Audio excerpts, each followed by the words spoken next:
Gostaria de convidar agora para a sua palestra o diretor de mercados da ABPA, senhor Luiz Renato de Alcântara Rua.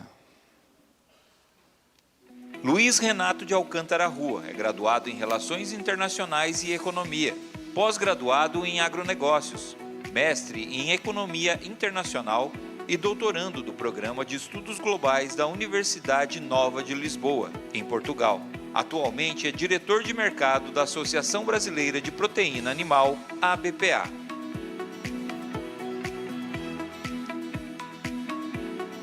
E com a palestra Mercado de Carnes, Cenário Atual e Perspectivas para a Carne Suína, palestrante Luiz Rua.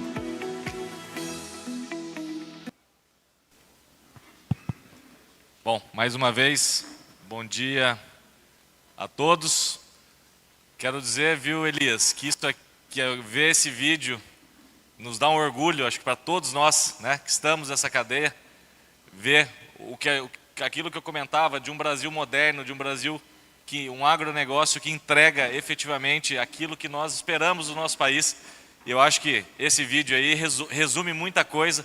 Queria então parabenizá-los pelo projeto, a você, a Vanzella, a todas as outras cooperativas também que estão aqui presentes, que são associadas nossas lá da BPA. E a ideia é falar um pouco sobre o mercado de carnes, né? Falar um pouquinho o que a gente passou nesses últimos anos.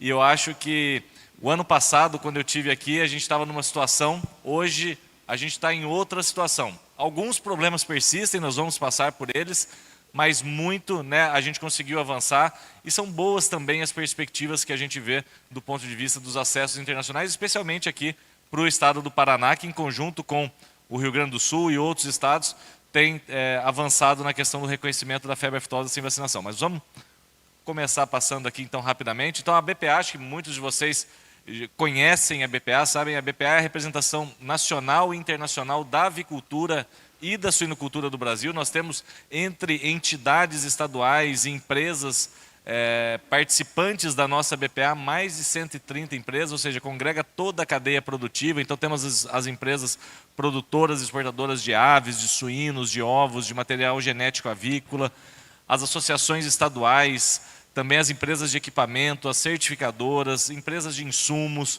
laboratórios, enfim, vejo aqui vários representantes de associados da BPA, mostra a união da nossa cadeia produtiva. Nós, quando vamos para o exterior, né, a gente sempre leva as nossas marcas internacionais. Então a gente tem o Brazilian Chicken, no caso do frango, o Brazilian Duck, no caso do pato, o Brazilian Pork, que é quando a gente leva a marca brasileira de carne suína, né, todos os atributos da nossa carne suína a gente leva encapsulada nessa marca Brazilian Pork. Também temos uma marca para ovos, o Brazilian Egg, e uma marca para genética avícola, que é o Brazilian Breeders. Hoje a BPA tem 4 escritórios, a sede fica em São Paulo, depois temos também na nossa capital, em Brasília, um escritório em Bruxelas, que é a capital da União Europeia, né? A União Europeia muito importante do ponto de vista de todas as tendências de mercado que a gente vê, e naturalmente um escritório em Pequim, dada a relevância que a China se converteu para nós nesses últimos anos, do ponto de vista do nosso comércio, da nossa relação com os chineses.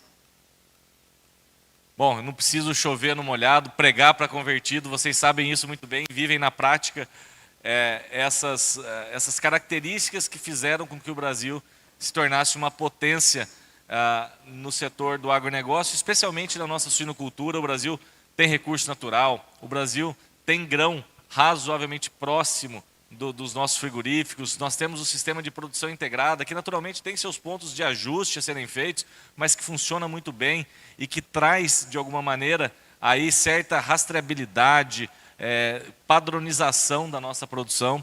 Também investimentos em tecnologia. Eu vou dar o exemplo aqui da planta da Frimeza, mas assim como tem a planta da Frimeza, tem uma série de outras plantas, granjas no Brasil, com uma capacidade imensa de inovação em tecnologia, com o que há de mais moderno no mundo. Vocês podem ter certeza, como eu comentei, eu rodo bastante o mundo e visito, eventualmente, unidades no exterior, e vocês podem ter certeza que o Brasil é referência quando a gente fala em tecnologia. Depois, a quantidade de mercados que nós acessamos, óbvio que mercado quanto mais melhor. Aqui não tem, né? Aqui cada mercado que a gente consegue acessar, cada mercado que a gente consegue ampliar é melhor para toda a cadeia produtiva. E depois o nosso estado sanitário, que é de excelência, o Brasil segue aí livre das principais enfermidades, mesmo no caso da influenza aviária de alta patogenicidade, o Brasil continua livre, pessoal, segundo a Organização Mundial de Saúde Animal, porque nós nunca tivemos um caso em granja. E a peste suína, por exemplo, faz mais de 40 anos que não aparece aqui no nosso país, e a gente tem que trabalhar para que ela continue distante de nós aí, porque isso naturalmente é um passaporte para a gente acessar muitos mercados. Então toda essa combinação de fatores estruturantes tornou o Brasil essa referência que é no agronegócio. E aí um pouco do que eu comentava na minha fala inicial, né? Eu tive aqui, né, Selmar, o ano passado, 21 de julho de 2022, e estou aqui hoje no dia 20 de julho de 2023 com vocês. E aí a gente lembra, né, que no ano passado a gente estava na tempestade perfeita. Né? A gente estava começando a sair de uma tempestade perfeita. Né? A gente tinha a pandemia da Covid, a gente tinha a alta dos preços dos grãos, das embalagens, a logística estava mais cara. A gente estava justamente com os primeiros impactos do conflito da Rússia e Ucrânia. Nós tínhamos a peste suína africana de forma disseminada no mundo, não aqui no nosso país, naturalmente, mas tínhamos visto chegar na República Dominicana e no Haiti. E tínhamos também a influenza aviária graçando em várias partes do mundo. Aqui no Brasil ainda não havia, à época, a influenza aviária em aves silvestres. É importante a gente sempre deixar claro nesse nosso caso aqui no nosso país. Bom, como está o mundo hoje, em 20 de julho de 2023? Ainda experimentando esse retorno da pandemia, né? Acho que o Elias comentou a questão da renda da população. A gente ainda precisa entender um pouquinho mais se as pessoas vão ter dinheiro, né? A gente tem visto uma série de programas que talvez, a partir do segundo semestre, comecem a trazer algum tipo de respiro, vamos dizer assim, para as famílias, mas ainda uma situação que a gente está vendo esse retorno, ainda não sabe exatamente o que vai ser dele. Depois, conflito Rússia-Ucrânia, que tinha, de uma forma ou de outra, arrefecido, volta essa semana, né, com o bloqueio lá no Mar Negro, das exportações de milho da Ucrânia. Por outro lado, né, e essa é uma boa notícia para nós, vocês têm sentido isso na pele, a gente chegou, o ano passado a gente falava lá em maio, né, Elias, junho, de um milho na casa de 100 aqui na região, 105 lá no sul, e agora a gente vê um milho numa outra situação, um soja também numa outra situação. A peste suína continua em várias partes do mundo e a influenza aviária também está em várias partes, inclusive agora aqui no Brasil, no nosso caso, como eu disse, em aves silvestres e 2 casos de subsistência não chegando na nossa produção industrial. Ou seja, o mundo mudou muita coisa nesse um ano, mas ao mesmo tempo ele continua, de alguma forma, com algumas características que impactam no nosso dia a dia, na nossa forma de trabalhar e na nossa forma de vender depois a nossa carne suína aqui no Brasil e no mundo. E como que a gente está? Né? Acho que tem um dado que é interessante eu trazer aqui, né, que de 2000 até 2022, o nosso setor, entre aves e suínos, gerou quase 170 bilhões em receita cambial. É quase 800 bilhões de reais, com um câmbio aí de 5, vamos dizer assim, que os nossos setores trouxeram para o nosso país nesses últimos 22 anos. Então, a importância que nós temos, inclusive, para a balança comercial do nosso país. A gente fala ali de 3,8 milhões de containers, mas para a gente deixar mais claro, né, para aquelas pessoas que não sabem exatamente o quanto cabe dentro de um container, nós estamos falando de 7,6 milhões daqueles pequenos caminhões que a gente vê pela rua, que foram entregues em todo esse período pelo Brasil. Então é muito caminhão, né, é muito container que o Brasil exportou, um setor que gera aí 4 milhões de empregos na avicultura e na suinocultura. Daí na carne de frango, vou passar muito rapidamente, a ideia é a gente falar de carne suína aqui hoje, mas o Brasil é o segundo maior produtor mundial. Ano passado nós produzimos 14,5 milhões de toneladas. Nós somos, há já mais de uma década, o maior exportador mundial, 4,8 milhões de toneladas. E tem um dado interessante que se nós somarmos tudo que os Estados Unidos, que são o segundo maior exportador, exportam, mais tudo que a União Europeia exporta, que é o terceiro maior exportador, somando, eles dão o volume do Brasil. Então, para a gente ver que a gente tem, né, um peso muito grande no comércio internacional de frango, de cada 10 frangos que são comercializados no mundo, 4 deles saem do Brasil. Exportamos para mais de 150 países, 1/3 da produção vai para as exportações, 2/3 fica no mercado interno. Falando dos ovos, né? O Brasil, quinto maior produtor mundial de ovos, 52 bilhões de unidades. Como o nosso presidente Santin costuma falar sempre, a cada segundo no Brasil se produz quase 1.500 ovos. Ou seja, a gente termina uma frase e já foram aí 10 mil ovos que o Brasil produziu no simples terminar de uma frase, né? As exportações ainda são bastante tímidas. No ano passado foram 9,5 mil toneladas. Nesse ano a gente já exportou 16 mil toneladas até junho. Então devemos ter um recorde nas exportações de ovos. E o destino da produção, só 0,5% vai para as exportações, o resto fica aqui no mercado interno. Na nossa carne suína, e a gente vai passar extensivamente pelos dados, mas só para a gente ter como referência que o Brasil é o quarto maior produtor mundial, produziu ano passado quase 5 milhões de toneladas e é o quarto maior exportador mundial. No ano passado nós produzimos 1,1 milhão de toneladas para mais de 80 países. Um quarto da nossa produção vai para as exportações, 3/4 fica no mercado interno. Então, quando a gente fala, a gente fala bastante das exportações, mas o nosso principal cliente, e por isso, né, saúdo aí a iniciativa e a fala do Elias, quando ele fala de falar com o varejo também, e todas essas questões que nós temos que trabalhar, porque o brasileiro é quem consome a maior parte do nosso suíno. Então a gente tem que trabalhar bastante também aqui para poder, de alguma forma, aumentar o consumo da nossa proteína aqui no nosso país. E como que a gente está posicionado então no mercado mundial de carne suína, né? Vejam ali a China, mais da metade ou quase metade da produção mundial de carne suína é produzida na China.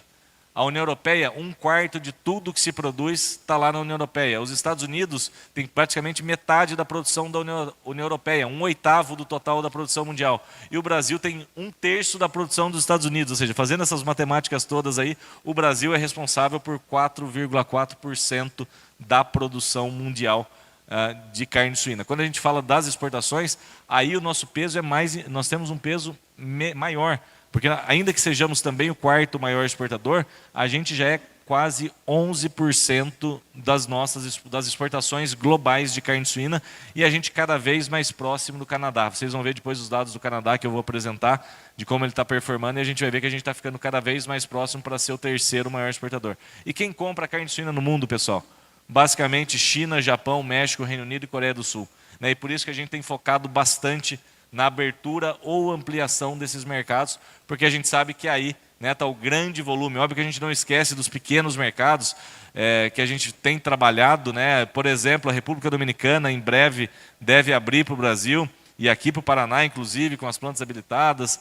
O Chile também, logo em seguida, também já temos o sistema de pré-list. Então, tudo isso faz com que a gente trabalhe em alguns mercados, mas para a gente ver aonde está efetivamente o grande volume importado do mundo.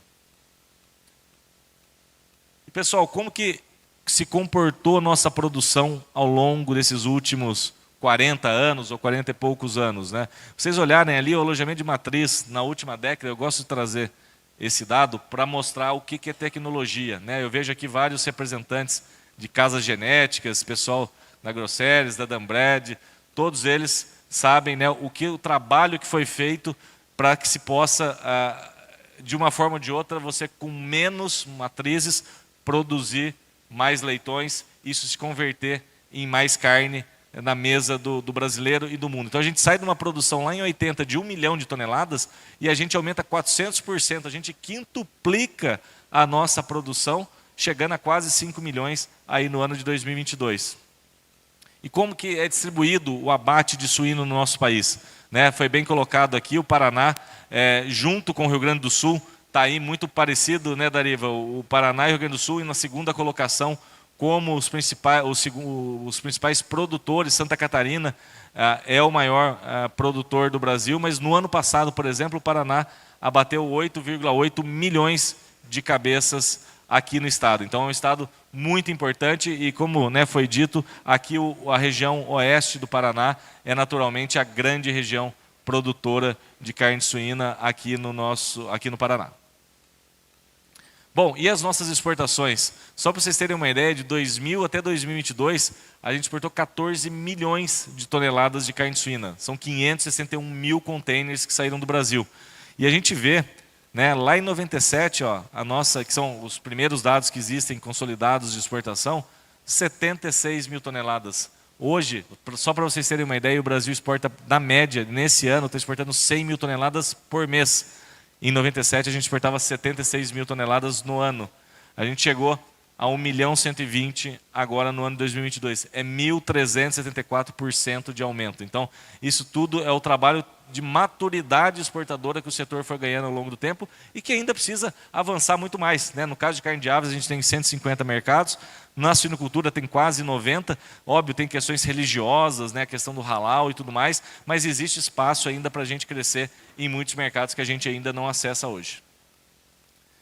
Aqui estão os mercados que nós acessamos, né? Então, a gente exportava lá em 2000 para 37 países, em 2022 a gente exportou para 88. Ou seja, isso aqui é um trabalho, né, de toda a cadeia produtiva, que começa com vocês, ao prepararem, por exemplo, um suíno que seja específico para determinado mercado, um suíno sem ractopamina, eventualmente lá para a China, ou com qualquer outra característica que seja importante do ponto de vista mercadológico.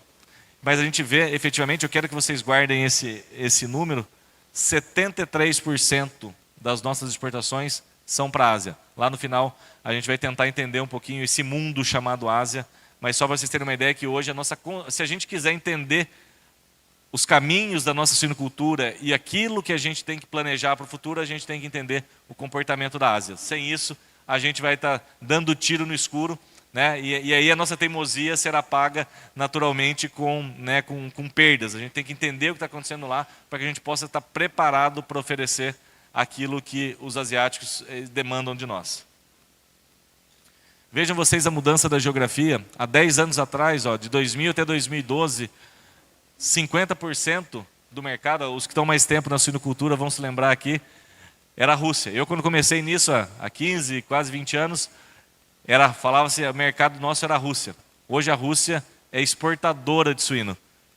E aí a Ásia, desde 2013 até 2022, no ano passado, lembrem vocês, foi 73%. Mas a gente pegar 10 anos, a Ásia tomou esse papel da Rússia como principal, né, lugar que a gente destina as nossas exportações.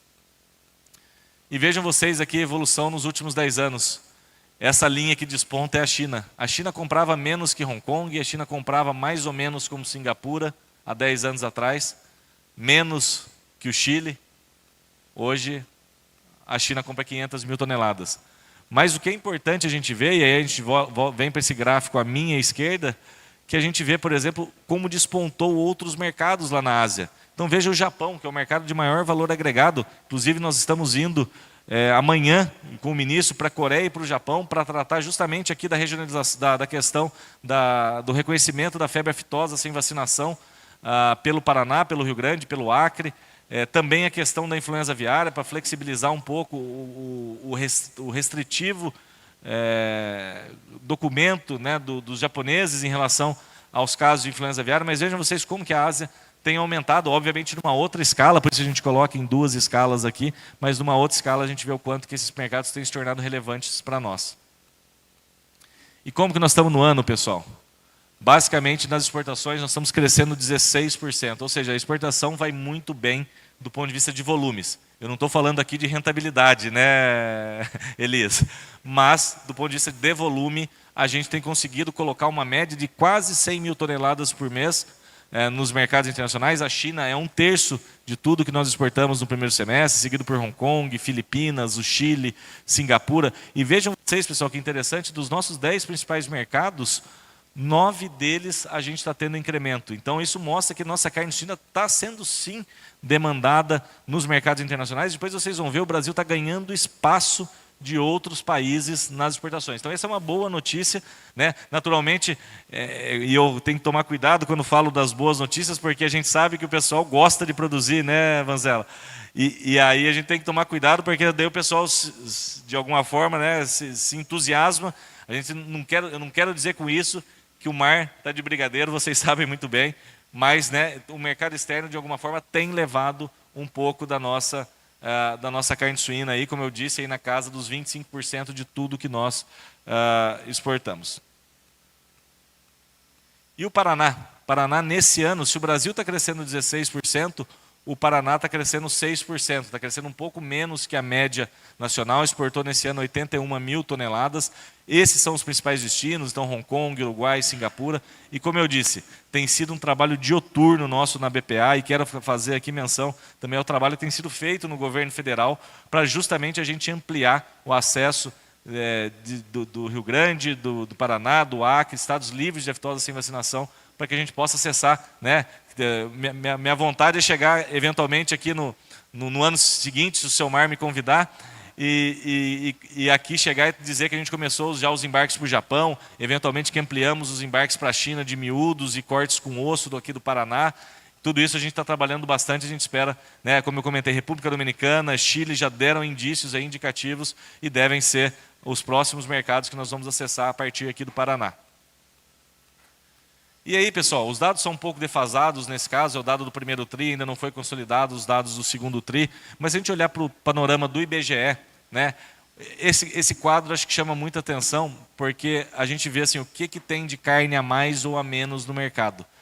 E aí a gente vê, e por isso talvez esse seja um dos motivos que a gente também na suinocultura não conseguiu deslanchar, vamos dizer assim, do ponto de vista de preços ou de rentabilidade, porque a gente teve também, importante lembrar, uma disponibilidade de carne bovina muito grande no mercado interno no primeiro trimestre e no segundo trimestre também, né? Isso é uma mudança de ciclo pecuário, tem também as questões do embargo da China, que deixou carne aqui no Brasil por 1 mês e meio, 2 meses. Então teve mais 102 mil toneladas de carne bovina, menos 108 de frango e 6 mil toneladas. Ou seja, no final das contas, a quantidade de carne foi a mesma. Se a gente somar as 3 proteínas, foi a mesma disponibilidade aqui no nosso mercado interno.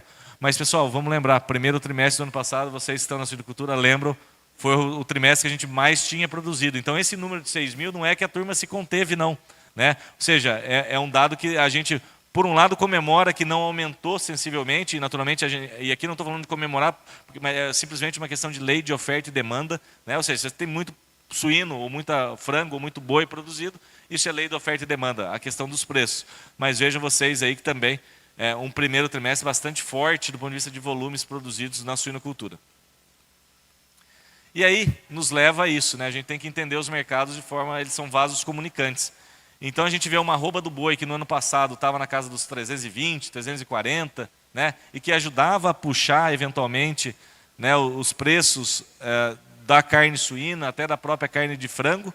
A gente vê um debacle, uma queda sensível aí da arroba do boi, chegando na casa dos 240, 250, como está agora na média, né? Óbvio que cada praça tem um preço. E aí a gente vê o efeito disso, por exemplo, nas outras proteínas. A gente vê os ovos, por exemplo, que aumentaram porque a produção tem uma cadeia longa, né? E tivemos 2 anos muito complicados, e aí reduziu a produção, aumentou o preço dos ovos, que tem se mantido num patamar mais elevado. Por um outro lado, se a gente olhar ali para a carcaça suína, né, que está na linha roxa, e para o suíno vivo, que está na linha azul ou cinza, a gente vê ali que o suíno chegou a bater quase 5, né? E agora está voltando um pouco mais, na casa aí dos 6,10, cada região, pois o Dariva pode até comentar, acho que está em outros patamares, mas aqui a gente vê efetivamente, né, como que influi a questão também da proteína bovina. Veja o frango, que tem, vamos dizer assim, uma oferta um pouco maior no primeiro semestre, e agora a gente já tem visto aí o frango de alguma forma mais equilibrado a partir dos dados de agora. A gente tem visto, até pelo temor que há, né, em relação à influenza e outros temas, uma redução que tem acontecido, cada empresa naturalmente fazendo os seus cálculos, mas uma redução que tem acontecido de maneira geral no caso do frango. Então, só para a gente entender, né, que a lei da oferta e demanda é a primeira lei da economia e a gente não consegue nunca fugir muito dela.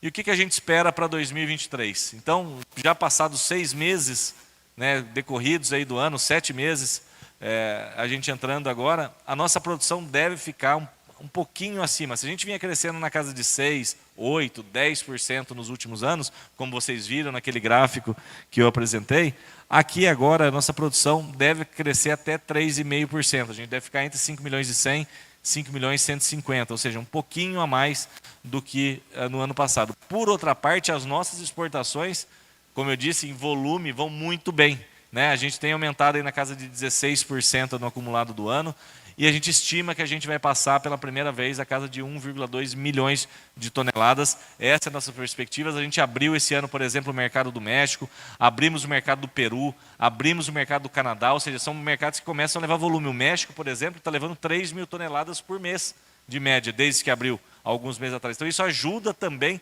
né, que a gente consiga ter um equilíbrio maior aqui no nosso mercado interno. E a nossa disponibilidade aí na casa de 3.850.000, 3.950.000, e o consumo per capita esse ano deve chegar nos 18,5 quilos. Tem um dado interessante, pessoal, de uma pesquisa que a gente viu, que é o seguinte: 80% das pessoas que vão no supermercado e que consomem lá um filé mignon suíno, né, uma picanha suína que eles nunca tinham consumido na vida, né, o recall disso, ou seja, o quanto que essas pessoas voltam a comprar, fica na casa de 80%. Isso mostra que a gente tem que investir, né? E eu vejo aqui o exemplo da Frimeza, tanto que investiu em marca, outras tantas empresas do nosso setor, né, que têm investido em marcas, em cortes premium, cortes marinados, cortes aí com algum tipo de valor agregado. Tudo isso é muito importante para a gente sair do mundo das commodities, né? Para a gente parar de ficar sendo tomador de preço e a gente, de alguma forma, cada empresa, naturalmente, fazer a sua precificação baseado naquilo que o consumidor estaria disposto a pagar. E aqui só para a gente ver os nossos concorrentes, né? Vejam só os Estados Unidos. Os Estados Unidos também têm aumentado 14% as suas exportações nesse ano, no acumulado do ano. Por sua vez, o Canadá, que está na nossa frente, é o terceiro maior exportador. Esse ano, o Canadá está reduzindo aí 6% nas suas exportações. E aí, a gente está chegando muito perto do Canadá daqui a pouco, né? O Canadá está exportando numa média de 110, 115 mil toneladas, a gente já está em 100 mil toneladas por mês. A gente está muito perto do Canadá, do ponto de vista dos volumes exportados. E aqui que eu queria chamar a atenção, pessoal: o maior exportador mundial, que é a Europa, tem reduzido 18%. Só em 4 meses, tá, pessoal? O dado da Europa é um pouco mais defasado. Só em 4 meses a Europa deixou de colocar nos mercados internacionais quase 350 mil toneladas. E quem está colocando esse suíno a mais no mercado internacional? Brasil e Estados Unidos. Então o Brasil e os Estados Unidos tomando o espaço da Europa, e aqui acho que tem um ponto positivo, se eu puder dizer assim, para nós brasileiros, naturalmente, não para os europeus, que é o fato de que essa crise na Europa, e vocês conhecem a cadeia de suinocultura, não é uma cadeia, né, não acha porco em gaveta, né, é uma cadeia que leva seu tempo. É uma crise que vai demorar bastante tempo lá. Falta de mão de obra, custo de energia, pessoal, na Europa. Se a gente está sofrendo aqui, os europeus estão sofrendo muito mais. Isso tem feito com que eles tenham diminuído a sua produção e as suas exportações. Vocês vão ver. Aqui só passar antes, vou passar aqui o da Europa primeiro, depois eu volto aqui para os Estados Unidos. Vejam o abate de suínos lá na Europa, desde lá de 2018. Ó. A escala aqui não é muito boa, mas olha, eles abatiam ali 248 milhões, agora 236. Né? E como que está nesse ano? Só no janeiro, abril, eles caem 9% o abate total lá na Europa. E vejam só, a Dinamarca, que é o maior produtor, cai 16%. Então, esse efeito nós vamos ter, e o Brasil já está fazendo bom uso, vamos dizer assim, dessa diminuição da Europa, acessando mais mercados onde eventualmente a Europa era soberana. Então, se eu posso lhes trazer uma boa notícia, é que essa questão na Europa vai durar mais tempo. Né? Tem questões lá também, pressões muito fortes de ONGs e tudo mais, que tem levado a um debacle da produção lá na Europa, e aí o Brasil tem sido, ao longo desses anos, né, um dos países que tem assumido esse posto que a Europa vem deixando um pouco de lado, ainda que, é importante ressaltar, continua sendo uma grande produtora, né, a segunda maior produtora do mundo e a maior exportadora de longe, quando a gente fala de exportações. Voltando para os Estados Unidos, essa aqui é a evolução do trimestral do rebanho de matrizes suínas. O que isso quer dizer, pessoal? Isso aí vai mostrar para a gente o que vai dar de... Né, a não ser que haja uma produtividade muito maior, que não é o caso, a gente já sabe mais ou menos o que vai acontecer com a avicultura dos Estados Unidos, com a suinocultura dos Estados Unidos nos próximos meses. Aqui 2023 até março. Olha como que eles chegaram ali num pico de 6,5 milhões de cabeças de matrizes por trimestre, e agora estão na casa de 6,2 milhões, 6,1 milhões. Né? Então há uma diminuição também das matrizes lá nos Estados Unidos. Isso vai reverberar em carne suína lá na frente. Aí a produção dos Estados Unidos, que vem crescendo sim nos últimos anos, mas vejo que desde 2020, que ela atingiu aquele pico, ela nunca mais voltou próximo das 13 milhões de toneladas. Ela vai ficar nesse ano mais ou menos estável ali em 12,4 milhões de toneladas. Lembrando que a nossa produção é na casa dos 5 milhões, né? Então é como se fosse 2,5 vezes mais do que a nossa produção. E as exportações, pessoal, eles estão aqui, ó, 2,9 milhões é a estimativa para esse ano. É o mesmo número que eles tinham lá em 2019. Então, quem ganhou acesso nos mercados internacionais? Tem um país que ganhou acesso, chama Brasil. A gente sai de 750 mil toneladas para 1 milhão e 200. A gente coloca 500 mil toneladas a mais no mercado internacional e mesmo assim a gente não consegue equilibrar o nosso mercado interno de maneira geral, porque houve de fato, né, um aumento significativo da produção aqui no Brasil. Então, vamos lá ver a produção da União Europeia, ó. A produção da União Europeia, nesse ano, ela deve ser menor do que ela era em 2012. Bem menor, né? Estamos falando aí de quase 1 milhão de toneladas a menos do que produzia lá em 2012.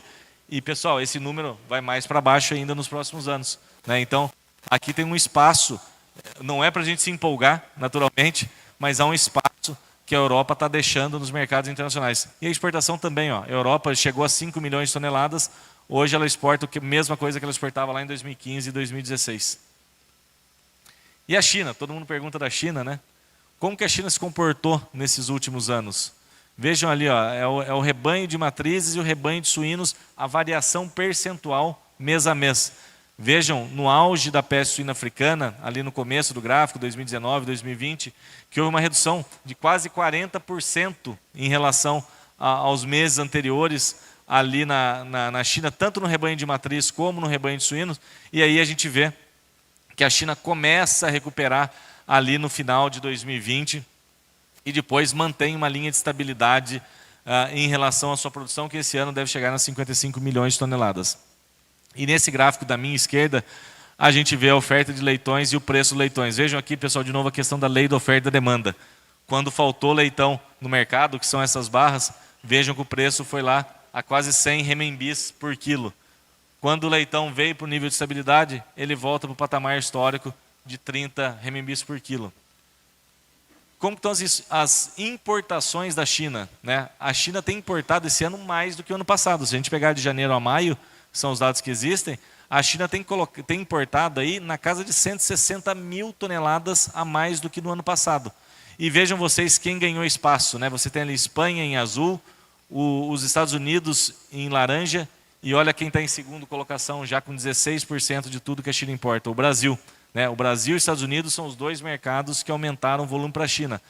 A Espanha aumenta um pouquinho só, mas vejam outros países como a Dinamarca, que vocês viram lá que o abate está caindo 16%, ela reduz, né? A Alemanha está fora da China. E por que ela está fora? Porque teve peste suína lá em 2021. E aí, eu sei que aqui a maioria da região, né, de colonização alemã, se para os alemães é difícil controlar a peste suína africana, você imagina para o resto do mundo, né? O alemão que é todo organizado, todo certinho, você imagina para o resto do mundo, lá para a Ásia, né? Até mesmo para outros países aqui da região latino-americana. Então, assim, ó, todo cuidado é pouco, eu nunca me canso de repetir, né, para a gente evitar a entrada dessa enfermidade aqui nos nossos plantéis.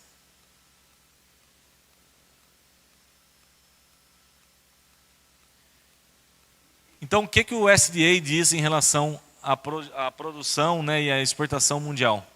E aqui são dados que depois são atualizados, mas só para a gente ter como referência, né, a produção de carne suína deve aumentar para 114 milhões de toneladas nesse ano. A China aumenta um pouquinho, fica praticamente estável.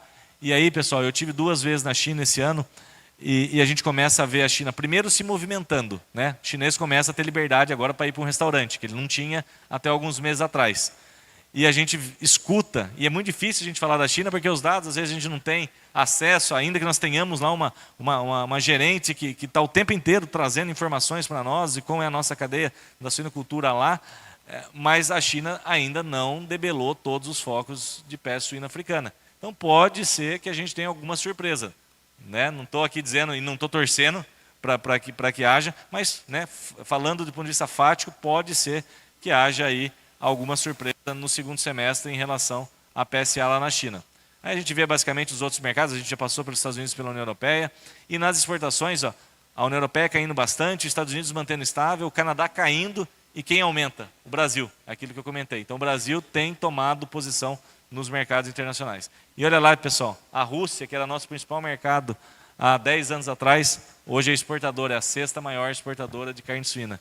Então, a gente tem que sempre ir buscando outros mercados como alternativa para que a gente nunca dependa só de uma China ou só de uma Rússia. Aqui, de maneira geral, eu trago aqui informações do Rabobank, não quero dizer que eu concordo com todas elas, mas só para a gente ter uma ideia daquilo que a gente já falou, a oferta de suínos na Europa permanece apertada, nos Estados Unidos as exportações estão competitivas, aqui no Brasil exportações em ritmo forte, queda do preço do milho e do soja, melhora um pouco a perspectiva de rentabilidade, acho que vocês vão começar a sentir, a gente sabe que é uma cadeia longa, vocês vão começar a sentir algum efeito do ponto de vista do custo, tá? Não estou dizendo do ponto de vista do preço, do ponto de vista do custo, algum efeito aí nos próximos meses com a nossa redução dos custos do milho e do farelo. Pessoal, como que as exportações, só para a gente entender se a gente está indo no caminho certo ou não, como que as exportações evoluíram no mundo nos últimos anos? Meu Deus, 5 minutos. A gente vê aqui, ó, o suíno crescendo 4%, o boi crescendo 4%, e o frango crescendo 2,5%. Vou passar mais rápido aqui, que eu já tomei ali a chamada, a plaquinha dos 5 minutos. A evolução do consumo, aí, né, quem tem mais crescido o consumo no mundo é a carne de frango, a quem menos tem crescido é a carne bovina. E aqui no nosso país, como tem sido a evolução do consumo per capita? Vejam vocês que a gente sai, no caso da carne suína, de 14, 15 quilos, vai para 18, é que mais tem crescido percentualmente, mas ainda estamos muito abaixo, né, da carne de bovina, da carne de frango, que fica na casa dos 45. E aí, pessoal, índice do preço dos alimentos. A gente atingiu o pico ano passado com a guerra da Rússia e Ucrânia. E aí a gente tem visto aqui no gráfico da minha esquerda, desde janeiro de 2022, tem sido uma redução. E essa redução é justamente essa redução do preço do milho, do soja, nos mercados internacionais. Além de todos os outros produtos, naturalmente. E como está o nosso custo de produção de suíno? Isso aqui é o custo da Embrapa, que a gente usa como referência. Veja que a escalada, a gente sai de um custo de R$ 4,00 por quilo, vai para quase R$ 8,00 por quilo em 2022. E aí eu abri aqui de janeiro até junho de 2023, a gente tem um custo que vem caindo, né, fica na casa de 5,70 na média, e na média do semestre na casa de 6,50. Então a gente tem um pouco mais de respiro em relação aos mercados, a questão do custeio. Fruto disso, acho que grande parte a gente sabe que, né, que o porco é um milho, um soja com pata, né? Então a gente vê aqui que o soja bateu lá os R$ 200 a saca, o milho bateu R$ 100 a saca, e agora vem na média para 55, mas a gente vê, né, muita negociação de milho a 40 no Centro-Oeste, 45 por aqui, né, e o soja também na casa de 120, 130, depende da praça da onde a gente está falando.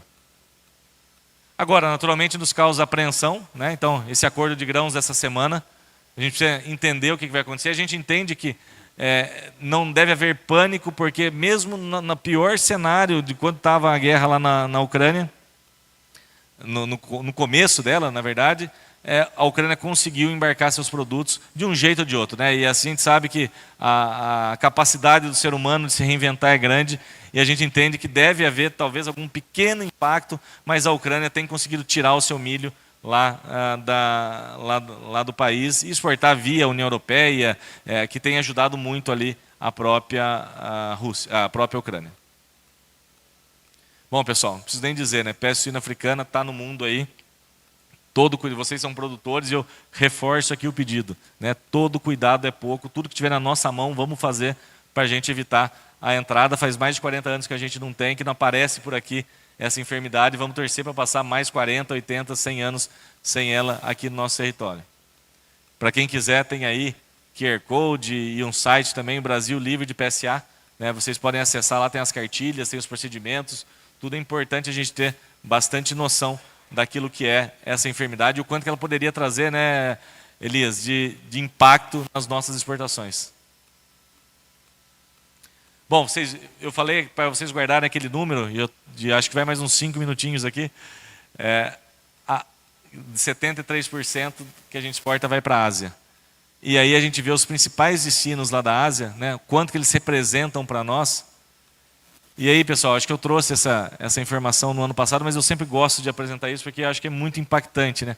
A gente pensar que nessa arinha vermelha e nessa bolinha vermelha mora mais gente aí do que no resto de toda aquela área cinza do mapa, né? Então, se a gente quer entender para onde vai a suinocultura e sabendo que lá estão os principais consumidores per capita de carne suína, não adianta a gente achar que a gente entender só do nosso mercado aqui ou que a gente não cumprir as exigências de lá vai nos fazer melhor e mais forte. Não, a gente tem que entender e cumprir aquilo que os asiáticos estão demandando. E aí, pessoal, isso aqui é uma granja e um abatedouro. Isso aqui é de frango, né? Vocês estão vendo aí. Mas é assim também no caso de carne suína. A granja, né? Isso eu mostrei para alguns colegas do Ministério da Agricultura. Eu falei, olha aqui como que é a inspeção federal. Isso aqui, nesse caso, é num país lá da Ásia também, né?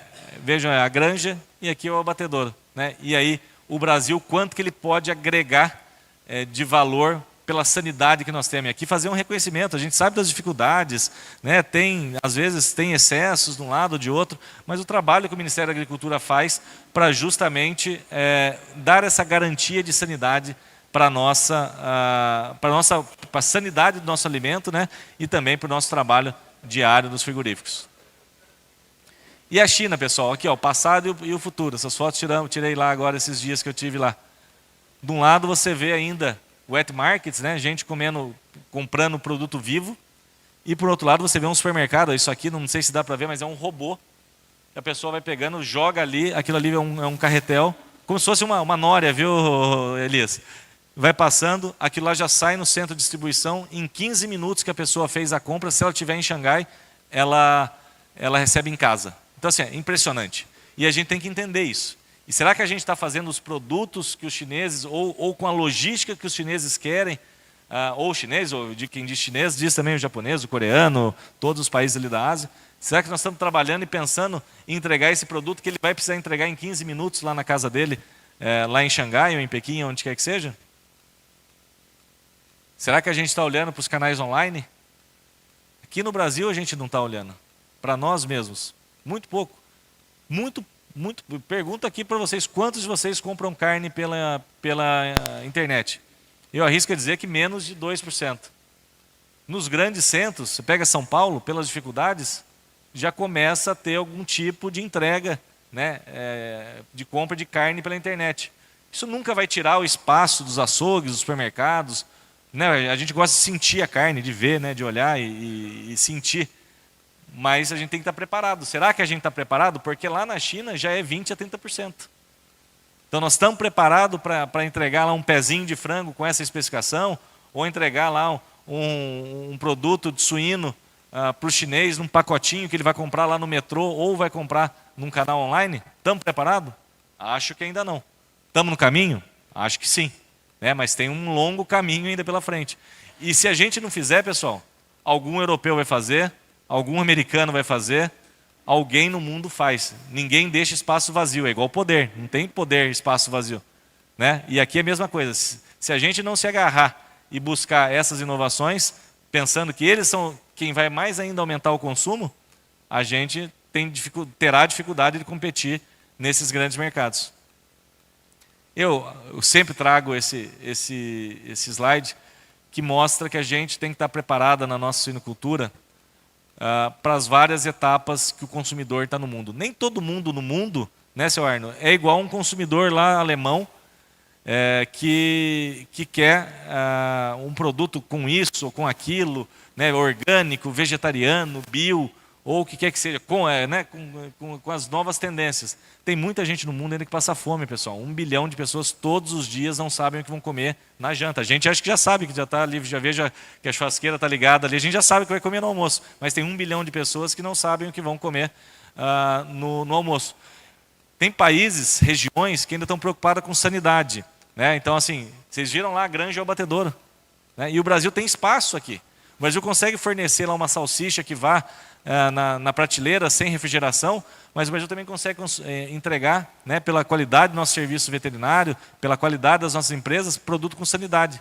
Eu acho que nós, Brasil, estamos na onda, né, a classe média, a classe alta, na classe na onda do valor agregado. A gente quer um produto com variedade, com branding aí, né? O exemplo da formação de marcas, que é um case, né? O caso da Firmeza, Sadia, Seara, aqui, Lar, todas, né? As cooperativas todas aqui, não vou citar todas, mas são todas têm buscado criar suas marcas, né? Para justamente agregar valor na produção. E aí, que eu já recebi a plaquinha do encerrado ali já há uns 2 minutos, só convidá-los, né, do dia 6 ao dia 8 de agosto, tem aqui um QR Code, eu deixei aí também com o Selmar alguns folders do nosso Ciaves, esperamos que vocês estejam lá. É um Ciaves que faço convite aqui também para as empresas de lácteos, de bovinos, é um Ciaves multiproteínas, terá lá todas as proteínas, eu sei que a Firmeza tem também a parte de lácteos, então já vou pedir aqui que estejam também conosco na parte dos lácteos lá também, para que a gente possa fazer desse, consolidar ainda mais como grande da nossa avicultura, da nossa suinocultura, da nossa cadeia de proteína animal. Muito obrigado.